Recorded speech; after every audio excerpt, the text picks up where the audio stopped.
So there ends the Liberty portion of our show. We had volleyball in for 15 minutes and football in for 15 minutes, but I don't really see how you can knock Liberty for being in here for half an hour. The volleyball team is playing for a section title against Clovis East on Saturday night. Tomorrow night, the football team seeded number 2 in the Division I playoffs, and in my eyes, probably the favorite on paper to win it all, even as the number 2 seed. We'll see that they're going to have tough games to get there, but I think on paper they're the favorite.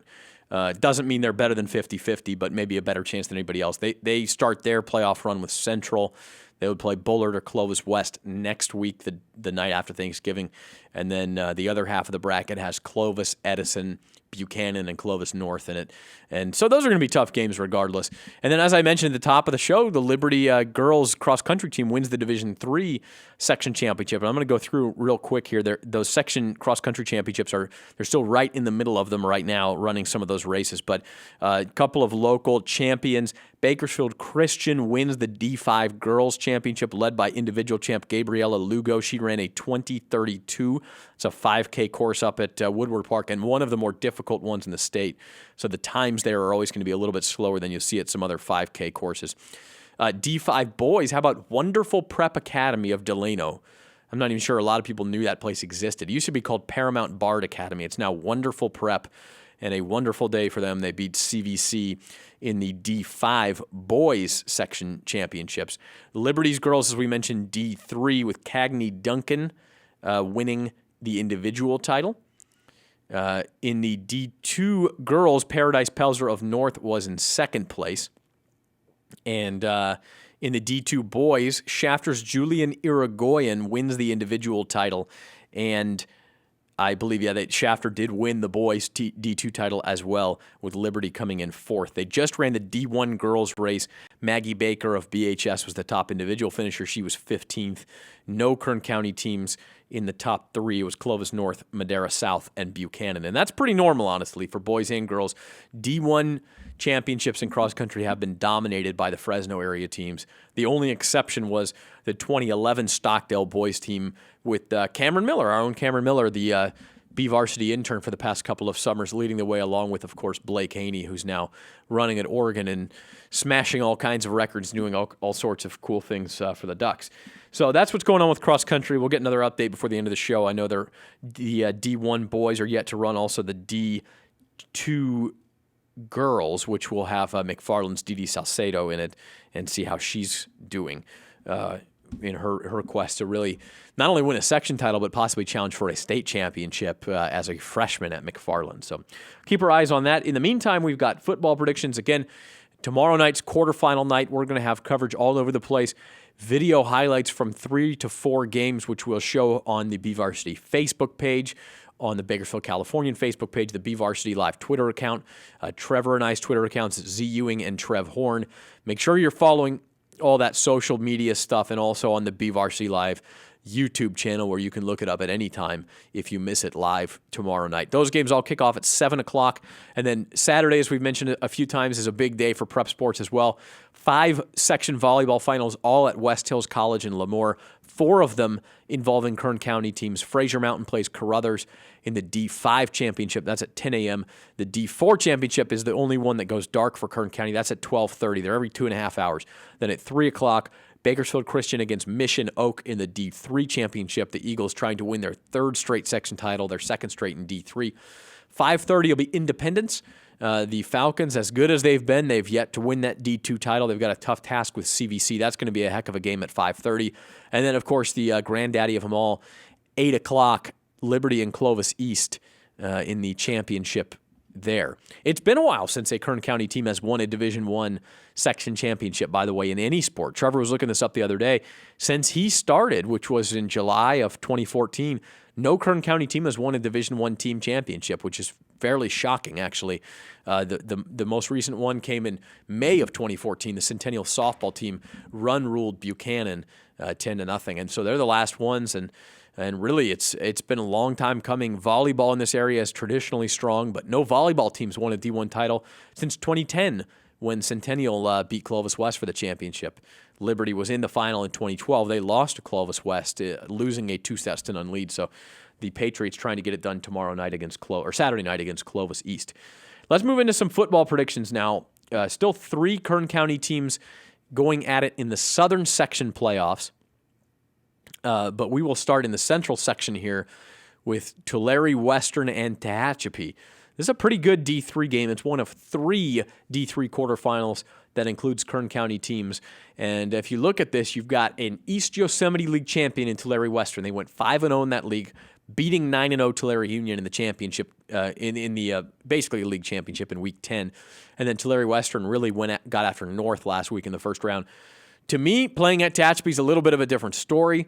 You got that long grass, you got the small field, the crowd's right on top of you. It's going to be even colder there than it is in the rest of the section. I think it's going to be too tough for Tulare Western to win that game. With as good as their defense is, I think Tehachapi is rolling right now behind Keyron Scott. And I've got the Warriors winning 27-16. Let me see what Trevor picked there. He also has Tehachapi 28-21. Somehow, I guess we spend too much time together. Trevor and I end up picking a lot of very, very similar scores. So that's one of the D3 games involving Kern County teams. Let's take a look at the others here. Oh, now we're going to go to, okay, now we have the Southern Section games. That's fine.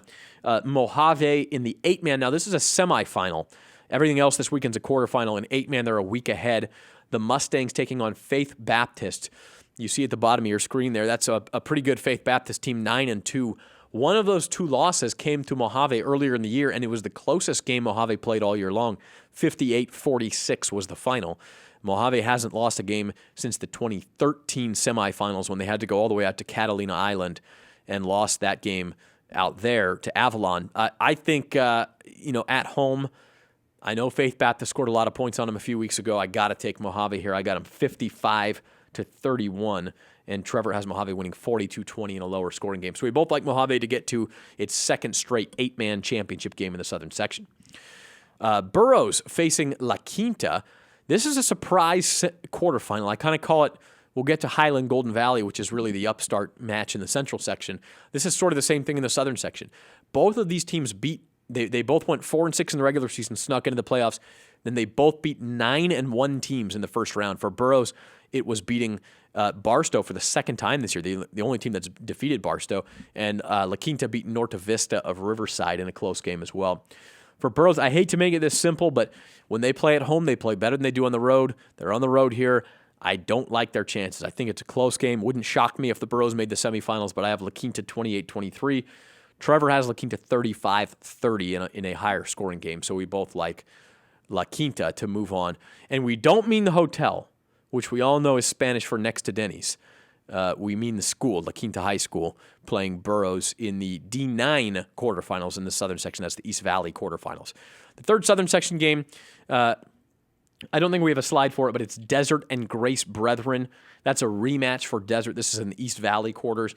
Desert's 9-2, but one of the losses, 41-0 to Grace Brethren earlier in the year. Grace Brethren's 11-0. They have 7 shutout victories among those 11 victories. So that's a tough task for Desert. I think they'll score some points this time. I've got it 38-10. Trevor has it 56-20. So he's given Desert's got a very good offense. He's saying they're going to score some points, but not nearly enough to take down the Lancers of Grace Brethren with those 7 shutout victories already this year. Okay, moving on now. Division 6, McFarland, and again, out of the quarterfinals in D6, 3 of them involve Kern County teams. Let's get through those real quick. McFarland facing Avenel. And here's Louis Amistoy announcing his presence with authority. We're expecting you to... I really needed your opinion on Burroughs and La Quinta, and you weren't here to offer it. La Quinta! Did you also missed my joke that La Quinta is Spanish for next to Denny's? That's true. But not in this case. La Quinta is for going to beat Burroughs in our case. Okay, McFarland and Avenel... That was a good win for Burroughs. On the road at Barstow last week. That's a big win. I thought they were at home. No, it was at Barstow. They beat Barstow twice this year. Barstow's only losses. So one of those teams is going to make the semifinals. Okay, the other one we picked that I wanted your opinion on, Tehachapi hosting Tulare Western, the EYL champs in D3. Warriors. You got the Warriors in that long grass and that small stadium. And what poor soul are we sending up there? Oh, Tom Shea's going to cover it for us. Yeah. He lives up there. He's got like the walrus skin. So Rodney's going up there to shoot photos, though. Should be great. Rodney Thornburg is a soldier, man, in every sense of the word. McFarland at Avenel in D6. We picked against McFarland all season long. They should thank us. I'll pick against them again. These two teams open the season against each other, 35-8 Avenel. I've got 28-9 Avenel. Trevor's got 27. I think we've literally picked against McFarland every game this season. I think I picked against them a couple times, or picked for them a couple times when they were in that winning streak. But you're right. It outrages them, by the way, when we do that. Do you know this for certain? I've seen it on Twitter. Kevin Costner told you. By the way, our thoughts are with Jim White, the legendary McFarland cross-country coach. Suffered a heart attack this week. Light heart attack. Hope he's okay. So apparently he is doing okay at this point. Okay, elsewhere in D6, let's get through these real quick. Cal City, the 4 seed, but on the road because of the HDL rule, facing Tranquility. The Tigers. This Cal City's best season ever. Tranquility. They had a pretty good one in the Southern section at one point where I think they won a playoff game. Also won a playoff game last year. Who do you like here, the Ravens or the Tranquility with 2 L's? I'm going to go Cal City. On the road. Do you think? I wonder what the town history of Tranquility is. Did someone just misspell it and put 2 L's in it when they first settled the town? Maybe Trevor's misspelled it. Is that correctly spelled? John's saying only the school has 2 L's. Oh. I thought the town did too, but I could be wrong about that. No. Okay, so I'm sorry. You said you're taking Cal City? I'll take Cal City. I take Tranquility 17-16. What did Trevor pick? He has Tranquility by 15 points, 35-20. I'll take Cal City with 15 points. One more game in D6 before we go to the break.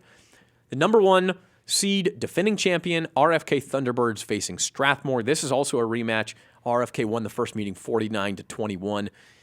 I'll ask you this. Is RFK winning this game? That's the first part of the question. Second part, is anybody beating them in D6? Nope. No. Yes, they're winning this game, and no one will beat them. Right. I assume you mean. I feel the same way. I have 56-21 Trevor, 55-13 for Kennedy. So we all like the Thunderbirds big to move on to the semifinals. Be right back with more picks on BVarsity Live, moving into Division 5 right after this.